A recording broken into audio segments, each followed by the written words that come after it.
Hai, kamu masih terjaga ya? Gak apa-apa, kadang memang malam berjalan jauh lebih panjang daripada biasanya. Aku gak tahu hari seperti apa yang kamu jalani hari ini.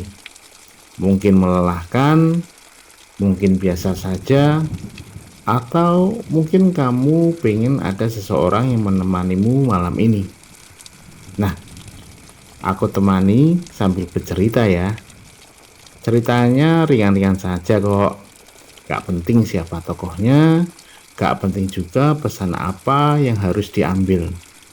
Kalau kamu nanti ketiduran di tengah cerita, justru itu tandanya aku berhasil.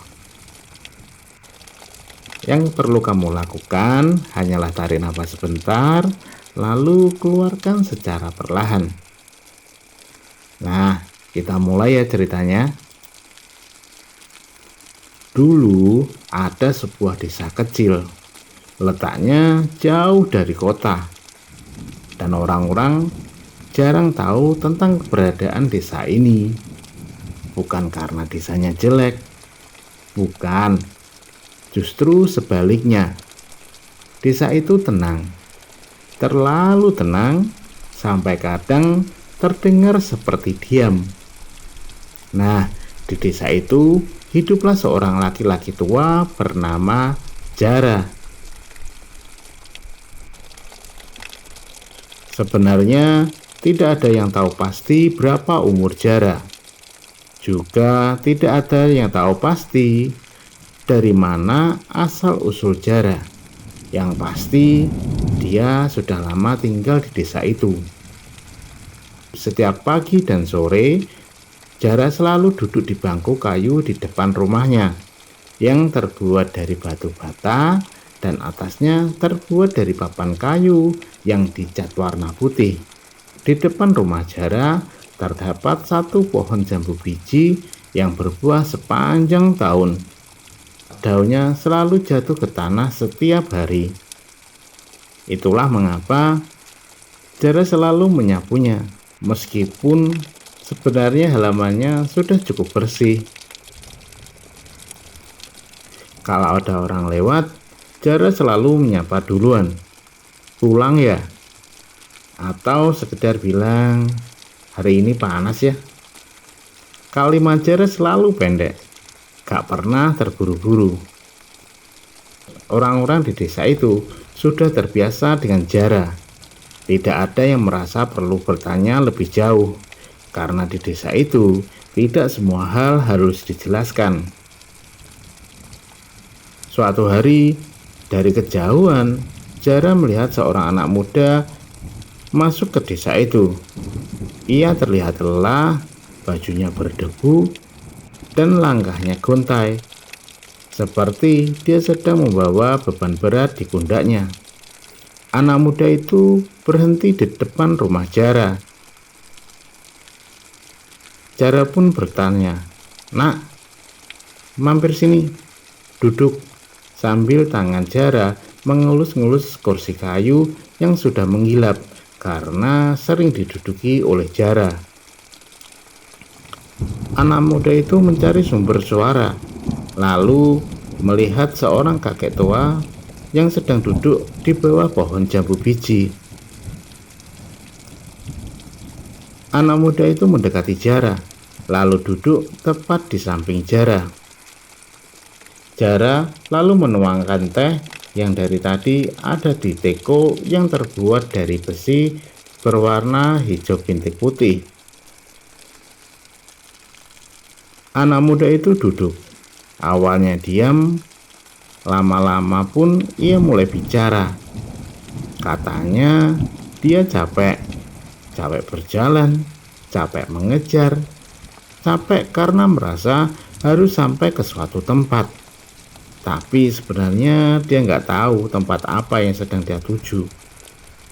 Jara hanya mendengarkan, tidak menyela, tidak memberi nasihat. Tapi setelah lama hening, Jara berkata, "Ya kalau kamu capek nak, berhenti aja sebentar, nanti dilanjut lagi." Anak muda itu terdiam. Hari itu anak muda memutuskan untuk tidak melanjutkan perjalanannya.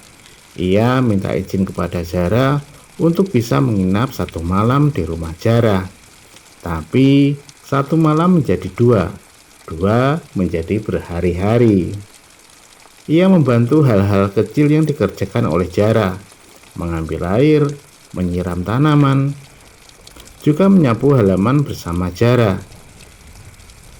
Jika senja sudah tiba, mereka duduk sambil menatap langit yang pelan-pelan berubah warnanya. Zara tidak menanyakan apa rencananya selanjutnya, tidak juga menyuruh dia pergi. Suatu sore, anak muda itu bertanya pada Zara, "Pak, kenapa Bapak nggak pergi dari desa ini saja?" Zara hanya tersenyum kecil. "Dulu aku juga sering pergi, sama kayak kamu. Tapi capek." "Capek? Capek kenapa, Pak?" "Ya capek. Capek karena merasa harus menjadi sesuatu." Jawaban itu tidak terdengar berat, justru terdengar biasa, tapi maknanya mendalam. Anak muda itu mulai bisa tertawa lagi, meskipun tanpa alasan yang jelas. Suatu pagi, ia terbangun dan merasa beban di pundaknya sudah hilang, dan dia merasa lebih ringan. Ia duduk di depan rumah bersama Zara, menyapu halaman seperti biasa, walaupun sudah bersih. Lalu, ia mohon pamit kepada Zara. Ia berterima kasih telah menampungnya selama beberapa hari dan juga memberi pandangan baru tentang kehidupan. Zara pun mengangguk. "Hati-hati di jalan ya. Nanti kalau kamu sudah capek, ya istirahat lagi." Desa itu kembali tenang, seperti biasanya. Orang-orang tetap lewat di depan rumah Zara. Zara tetap duduk di bangku kayunya. Hari berganti dengan hari, dan begitu seterusnya. Sesekali, ada orang yang lelah kembali mampir dan duduk bersama Zara, lalu pergi dengan langkah yang lebih ringan. Nah, ceritanya memang sederhana. Gak ada konflik besar, gak ada akhir yang mengejutkan. Kadang cerita cuma ingin menemani kamu, bukan mengesankan. Sekarang, kalau matamu sudah mulai merasa berat, biarkan. Turuti saja. Gak perlu kamu menyelesaikan apapun pada malam ini. Toh besok masih ada waktu kan?